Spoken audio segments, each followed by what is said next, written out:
Before you give a dislike on this video, when I'm referring to race, I'm referring to different fantasy creatures like elves and dwarfs and not like just human ethnicities. I'm talking about Dungeons and Dragons, so it's not like I'm talking about real life stuff, if that makes sense. So please don't give a dislike just because of the title of the video. And now let's start the video. Hello and welcome to Cage Cat, and today I'm going to be talking about what I want to see revamped of the race rules in Dungeons and Dragons. Like, when you make a character, you have to choose like a class, but you usually start at level 1. A background, which gives you some other starting equipment and like a few proficiencies. And a race, which is like the species, fantasy species you're playing as. But in the last video, I kind of explained the 2 videos ago, I kind of made explain this idea a little bit, but I don't feel like I covered it well enough. In the last video, I decided to recover my tech and magic level ideas in more detail. So this video will be the video where I kind of like talked about the middle half of that 2 videos ago in more detail, and later on I'll probably cover the last half of that video. But let's get into it. So the idea that gave me this idea was the fact that in Dungeons and Dragons you can play as like a mixed race, like a half elf, half orc, or playing something like a tiefling where you're a mix between multiple different races. But I feel like all of them you play as a mix between human and something else. Why can't it be like elf and fiend, like a tiefling and something like that, instead of a human and fiend, if that makes sense? So yeah. Anyway, let's kind of go over this video idea. So the first thing I would change is like the ability, instead of having half races, they're all gone. Instead of that, you can have all the core races, but you can choose the mix between them to make the half race options, or some race options, like you can choose like the parental race, but you can't play as it, so you always have to play half race. For like something like a fiend and something like that, if you want to play a tiefling, instead of like having you have tiefling stats, but you're added onto another race. But of course, the race is weakened over if you have much more of a mix to balance it out, so you can't play as like a mix between every little thing in the game to have like the most powerful abilities. When you mix stuff, you start losing abilities from like a chart. Like they'll have a certain like point system, like to be like I don't know how many points it would be, but like every time you mix something, depending on how much you're mixing, you split the points between the 2 races, and that's how many features you get.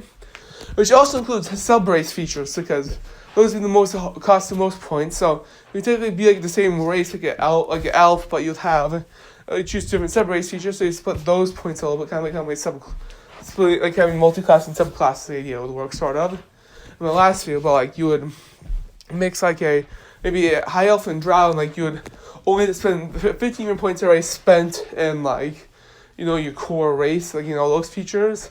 So like you're spending like 3 points or so in like a high elf on the high elf features, and like 2 in the drow features, like something like that, if that makes sense, of those charts.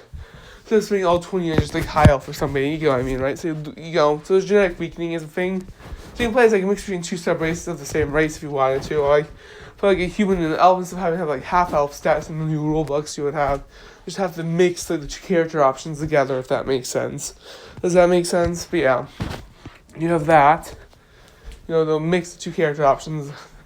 Also, there'll be some races like, say, like a tiefling that I mentioned before, which you can't play as a parental race, which is one of the parental races is a fiend, mixed with something else that's it's a mortal humanoid. That makes sense. So you would have character options like that, which you get to choose only one of the features. Like you choose a base race, you lose about half the features of it, but then you gain different features. But when you play something that requires you to mix it with something else, like a tiefling or something like that, you have to have at least one base race to get some features off of. Like you play like a tiefling genasi, yeah, but both those parents you can't play as. You have to pick a third thing like a human, which you're basically gonna lose all the features of, just to play this mix. You at least spend at least 5 points in our race. That makes sense. And then like things like tieflings, so you lose 5 to 10 points normally. If that makes sense. So yeah, there's that. So mixing is like if you mix too much stuff, you get nerfed a little bit. So if you mix too much stuff, is the problems. Other thing to mention is like if you mix so much stuff, you can lose features. But so all your parental races have like this feature, like for example, Waterbeam, which is playing a Triton Sea Elf. Well, trains would probably lose like, let's just say you're playing 15 points in the Elf and 5 points in the Triton. But at that point, maybe Triton will lose Waterbeam. You lose the Waterbeam feature for Tritons, and you lose you wouldn't gain the Waterbeam features from the Sea Elf sub race, because you don't enough Elf at that point.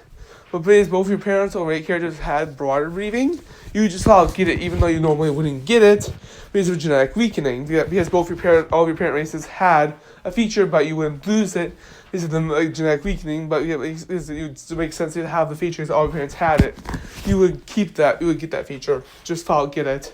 Because every parent races have it. That's also the same thing. Like dark vision would probably be the most common thing for this. But water breathing is one of the hard treats that probably last a little quicker. So that's why it's on this list. Anyway, there's that. Now on top of that, all the core races, because of the tech and magic level idea, there'll be more alien sort of creatures and stuff, and that can be playable that might not work in a low tech world, but at the same time there's maybe some creatures that won't work in a low magic world. So let's kind of go over that. So a creature like that is learns magic, like a high elf. Well, because they learn the magic instead of having it genetically given to them, they just learn it from tradition and stuff, like high elves.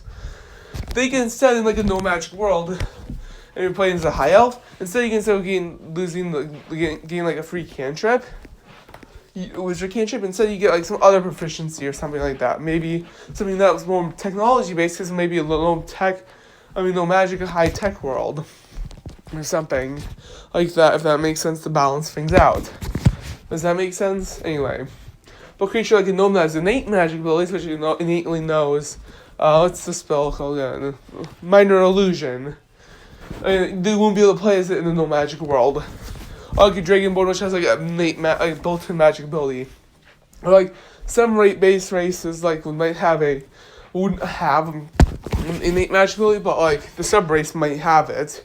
So you can play as the base race, you just choose a different sub race than the one you normally would have chosen. The Elder and Elf has an innate teleporting ability at level 1, so you can play as that in a no magic world.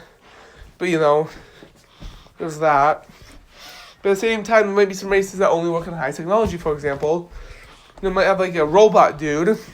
The Warforged would require at least some medium technology to work. I don't know.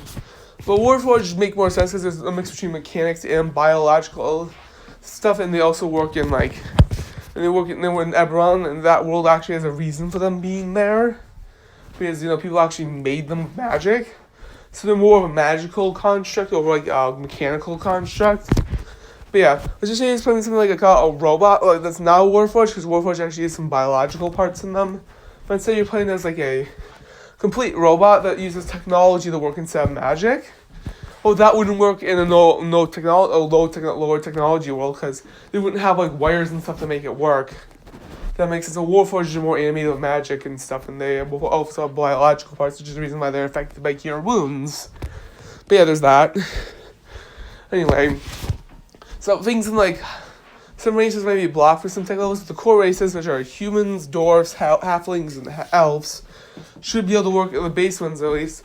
And the main core rulebook, most of the base ones should work in all the campaign settings, but maybe with some modifications. Also with maybe the fact that, some races, get modified. Of course, get modified for the new version, but, maybe it still plays all the old options, Tasha's culture and everything, have lineages, which basically, obviously replace the race option. But, it's still, it uses the same features, it's just different. Maybe having the options of, you can have, the original style races in 5th edition, you can have these new, more mixable race options, or you have the lineage system or whatever you're using. So they all could work together in the same game. It's just, it's just the same mechanic. For example, the Ravnica guilds replace backgrounds, but they still serve the same point and purpose as a background, if that makes sense. But yeah, there's that. Anyway. Next time, if I decide from the next video to do kind of a continuation of this video, the 2 videos ago, and kind of go into more detail, I'll probably do that, but if not, I'll probably do something else, But this is the end of the video. Remember to like and subscribe to KG Cat on YouTube. And yes, I know I'm changing my content type up. I just kind of don't want to only do to Roblox Tower Defense games. It's causing mental health problems for me, so I'm changing up my content type just for my own sanity now. And peace.